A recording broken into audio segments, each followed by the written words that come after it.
Kind of switching gears towards the Lions, this is an offense that normally puts up like 300 yards. They had 400 yards plus against the Steelers, but didn't reach the end zone once.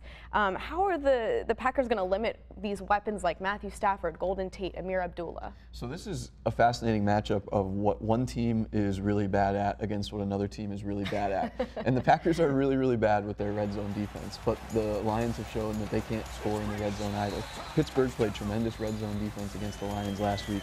I just think at the end of the day, if I have a good quarterback like Matthew Stafford going against a secondary that is struggling or is mixing parts in and out, I'll take the quarterback. So I don't know if the Lions are going to be really, really good in the red zone, but I think they're going to be better, and I think it just favors them a little bit, even though they do have some problems there. And then with Stafford, how important is the pass rush going to be, and how does Vince Biegel kind of factor into that now that he's active? Yeah, no, that's an important player that you mentioned. So this is a guy that was their 4th-round pick, and basically if he can give them anything in the pass rush, it's huge, because aside from Matthews and Perry, who we already mentioned are underachieving collectively right now, they don't really have anything else. With Ahmad Brooks being hurt, with Fackrell looking more and more like a bust, they just don't have anyone. And so if Biegel can give them anything, it's a boost. And the Packers need to get their receivers a lot more involved than they were last game. How do you see them doing that, if so? Well, what we've started to see so far is that teams are trending away from Jordy Nelson as their #1 receiver. And you're now starting to see #1 corners follow Devontae Adams. I think Darius Slay is going to do the same thing. If what they have on paper isn't working, it's up to the coaches to find new plays and new ways to get these guys open. So,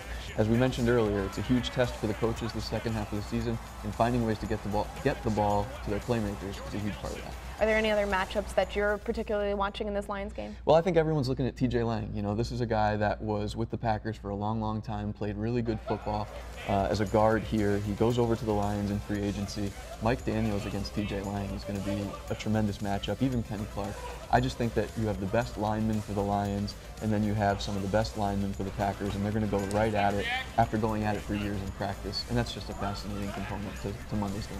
All right, well, there'll be lots more to talk about after Monday's game. We'll have Michael back after the game for some post-game coverage. But for now, that's all we've got for Cheese and Packers.